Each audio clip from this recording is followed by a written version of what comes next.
Good afternoon. Excited to have everyone here for the 2019 University of Miami Hurricanes Men's Women's Basketball Media Day. As the athletic director, I'm excited about the programs. Obviously, both coaches have been with us for a while. Katie returns a lot on her team and brings in some much needed reinforcements with her freshman class, and Jim did an incredible job last year. I guess I'll say with a really short bench, and I'm excited to see his bench expand and know he has a very talented freshman class as well. Excited about where both programs are at. Obviously, both coaches have had tremendous success for us here at the university, and what I'll say is the toughest basketball conference in the country, hands down, and looking forward to exciting seasons for both of them and to great days and nights here at the Watsco Center, celebrating, I'm sure, what will be many victories and a lot of exciting basketball. So with that said, happy to answer any questions. Ticket sales like for the bands? What are ticket sales like? The ticket sales continue to move. I think, as everyone knows, we've had the great fortunes of selling out the past few years. We're going to take a little bit of a step back from that, but I think it'll be along the lines of what we've had. I think the biggest challenge for us a lot of the times is utilization, not necessarily tickets sold. And so while the tickets sold number won't be that great, I think if we can pick up even greater utilization than we had last year, I don't think visibly it'll be anything that anyone notices as a difference. But again, a lot of that, as we saw with the 2013 year that we won the ACC, a lot of that depends on the excitement, or I guess I'll say perceived excitement of the team through the fan base and the media and where they're at in the standings, both in the league and nationally.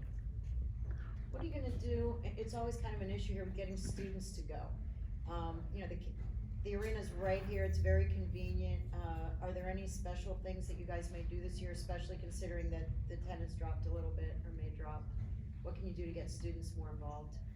It's continuing to work with the student groups, and Michelle, you touched on it. I think we do a lot of different things, from giveaways to promotions to getting our coaches and teams involved in that front. I think at the end of the day, an exciting product on the court is the number one driver, and I think we'll have that with both our men's and women's programs this year. At that point, then it's working with campus. Some of them will be challenging. Sometimes it's in that we'll have games during student breaks, and sometimes calling it for what it is, the priority of academics may outweigh it for a number of our students. But I do think we'll have a lot of energy, and that's what we really look for from the student population. I think they do a great job of bringing that. It starts with our band and carries over into our student population. And so working with the student groups on campus, having a great product. Again, at the end of the day, I think giveaways help, but just good open lines of communication, promotion and communication really will be the drivers, and those are things we'll continue to work with campus and the campus groups on. Is there a heightened sense of excitement around the men's team for a bounce back season, or has that never really wavered, even through some of the tough times last year? Well, I'm the athletic director, so I guess I'm always excited. That might be one that the fan base could tell you, or you guys might know better than I. But I do think people recognize that Jim's bench was short last year. I think it might have been his best coaching job in terms of my time with him here over the last 7+ years. Again, I think every game you looked at, he had 7 or less guys going, and when you look at how they fought throughout both halves of their game and everything they did to be competitive, I don't think there was ever any loss of excitement. I'm excited for him in that he has a longer bench and a deeper bench that will hopefully help address some of those issues. But again, we have great coaches on with both of our programs, and the changes and strategic moves they make throughout the game just has something that to me just is special about both of our programs, and why we've seen all the success we've seen with both of them. Like with football, obviously this year isn't going the way you would have wanted it to, but considering that there is continuity with the coaching staff from last year with this current staff, could you have foreseen that maybe a total rebuild was in order with the football program, or I guess is that kind of surprising that now Well, I guess maybe I look at it differently. I don't look at it as a total rebuild. Again, as I've said, we're 3-4. I think anyone who's watched the games, seen the effort that's put forward by the team throughout.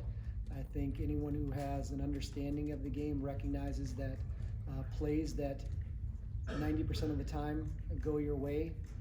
In certain occasions haven't gone our way, so I could easily have us at 5-2, and I think as an optimist could see us at 7-0. With that said, the reality is we're 3-4, and that's what we'll deal with, and that's who we are. That's what the win-loss column says, and so I know Coach Diaz is focused on having our guys ready to go this weekend and give their best effort and hopefully bring home a victory from Pittsburgh. I know you stood by Manny Diaz, and you said so last night on the Hurricane Hotline.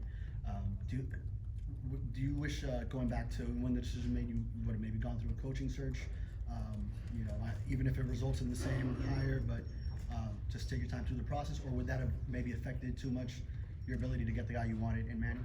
And we got the best person for the job, and so again, regardless of the length of the search, anytime you do a search, you want to get the best person for the job, regardless. I hope of whatever profession that's in. I'll say I can only speak from athletics, but in athletics, you want to always try to get the best person for the job, and so to me, there's no point of going through things just to say you did them.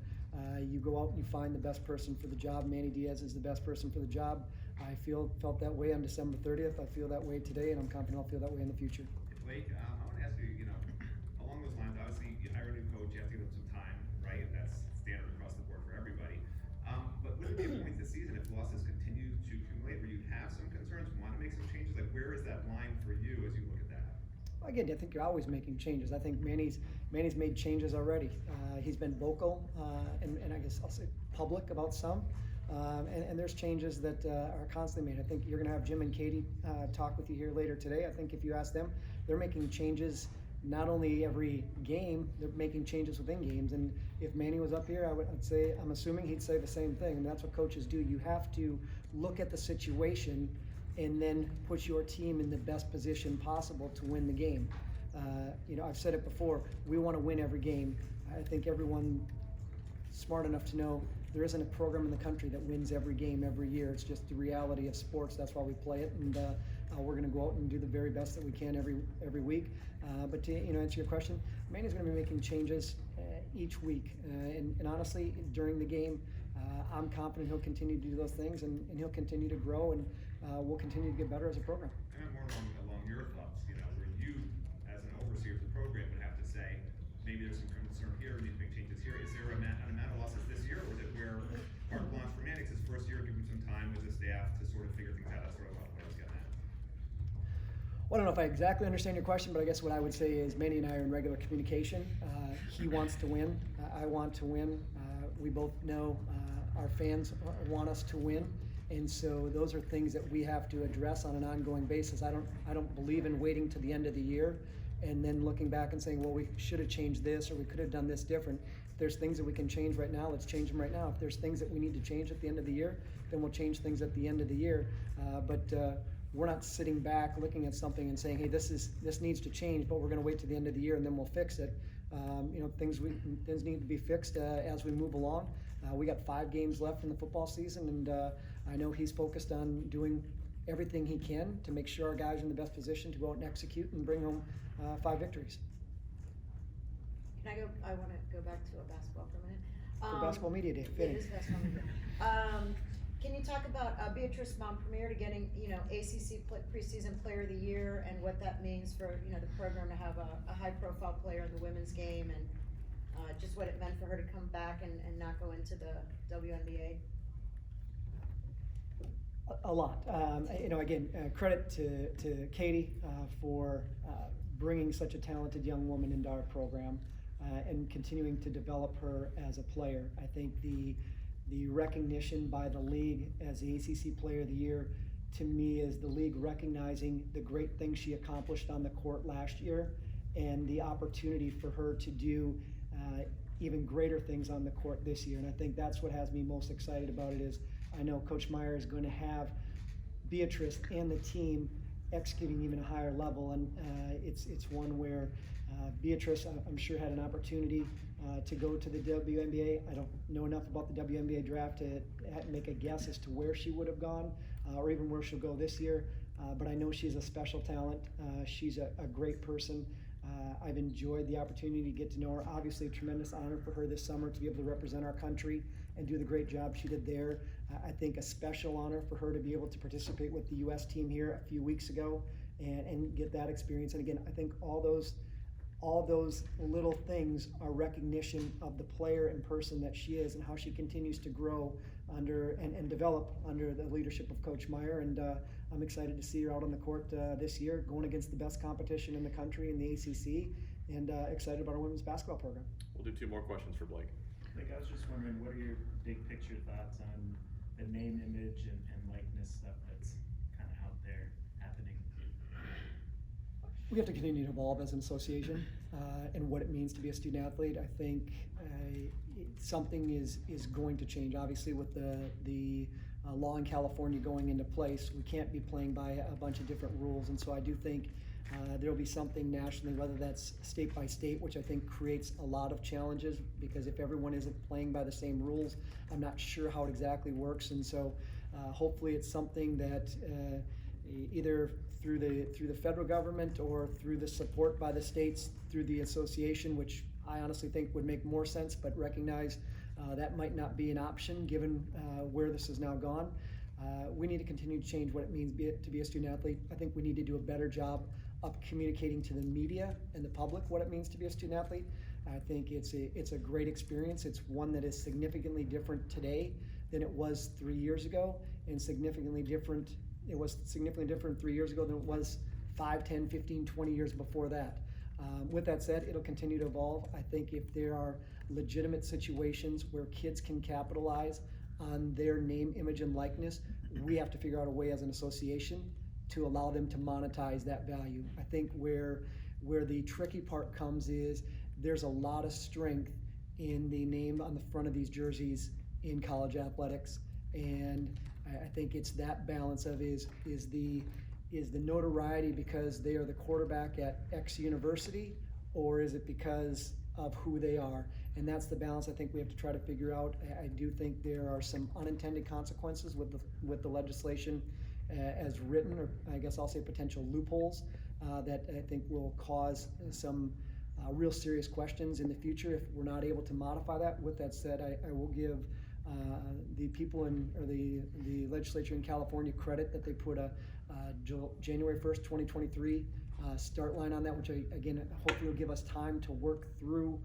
some of those issues and really create a situation that legitimately allows kids in those, I'll say, I think what'll be rare situations to really significantly capitalize on their name, image, and likeness.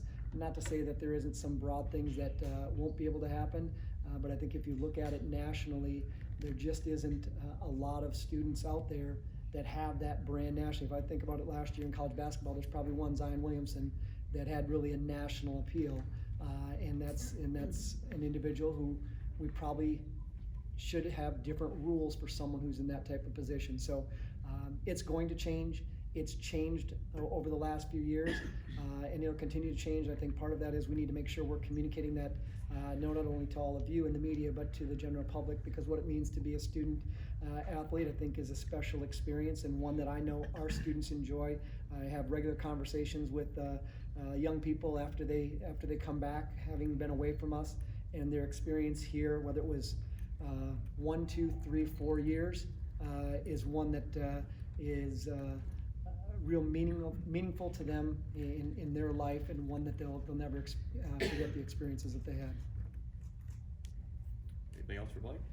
Thank you, everybody.